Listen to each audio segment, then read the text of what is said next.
શિક્ષણ મંત્રીએ રાજપીપળાની બિરસા મુંડા ટ્રાઇબલ યુનિવર્સિટીની આકસ્મિક શુભેચ્છા મુલાકાત કરી હતી. ગુજરાત સરકારના આદિજાતિ વિકાસ પ્રાથમિક માધ્યમિક અને પ્રૌઢ શિક્ષણ વિભાગના મંત્રી શ્રી કુબેરભાઈ ડિંડોરે તેઓના નર્મદા જિલ્લાના પ્રવાસ દરમિયાન બિરસા મુંડા ટ્રાઇબલ યુનિવર્સિટીની પણ આકસ્મિક શુભેચ્છા મુલાકાત લીધી હતી. યુનિવર્સિટીના vice chancellor Shri doctor Madhukar Padvi પાસેથી વિદ્યાર્થીઓ, ફેકલ્ટી અને ભૌતિક સુવિધા અંગેની માહિતી મેળવી હતી. દેશની એકમાત્ર બિરસા મુંડા ટ્રાઇબલ યુનિવર્સિટીનું કેમ્પસ જીતનગર ખાતે નવું અદ્યતન નિર્માણ પામી રહ્યું છે.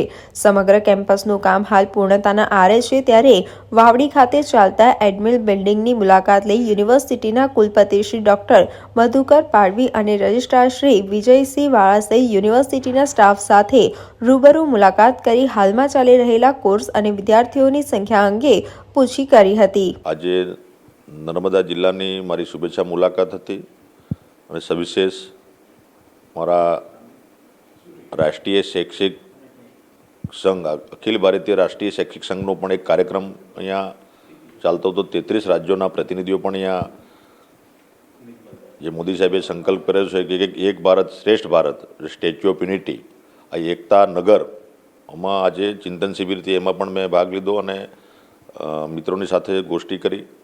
સાથે સાથે આજે આ બિરસા મુંડા યુનિવર્સિટી આપણી ચાલે છે અને એનું કામકાજ પણ પૂર્ણ થઈ ગયેલ છે અને અમારા સ્ટાફ મિત્રો અને મુલાકાતે આવ્યો છું, એમની શુભેચ્છા મુલાકાતે.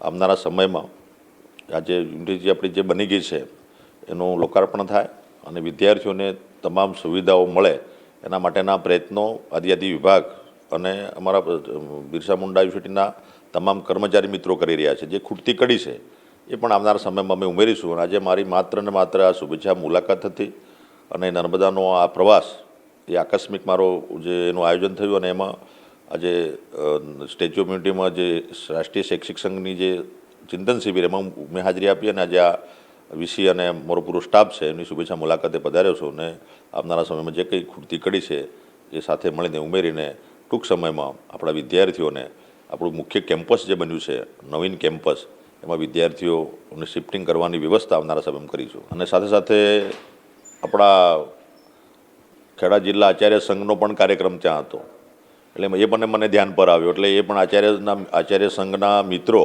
જે જિલ્લા પૂરતા એમની એક સેમિનાર સંગોષ્ઠી હતી, એમાં પણ મેં મુલાકાત લીધી. શિક્ષક મિત્રો હતા, આચાર્ય મિત્રો હતા, એમની સાથે પણ શુભેચ્છા મુલાકાત કરી. એટલે ત્રિવેણી સંગમ થઈ ગયો. એટલે આજે મારા શિક્ષણના પરિવારના મિત્રોને મળવાનું એક સૌભાગ્ય મને પ્રાપ્ત થયું. એ અખિલ ભારતીય રાષ્ટ્રીય શૈક્ષિક સંઘ હોય, આચાર્ય સંઘના ખેડા જિલ્લાના શિક્ષક મિત્રો હોય અને અમારા નર્મદા ને આપણી બિરસા મુંડા ટ્રાઇબલ યુનિવર્સિટીના મિત્રો હોય, આ તમામને મળવાનું એક સૌભાગ્ય મને પ્રાપ્ત થયું છે અને આજે તમામને શુભેચ્છા પાઠવું છું. સમાચારોના સતત અપડેટ મેળવવા માટે લોકમત ન્યૂઝને યુટ્યુબ ઉપર સબસ્ક્રાઇબ કરો, બેલ આઇકોન દબાવો અને અમારી સાથે જોડાયેલ રહો ફેસબુક, ઇન્સ્ટાગ્રામ અને ટ્વિટર ઉપર.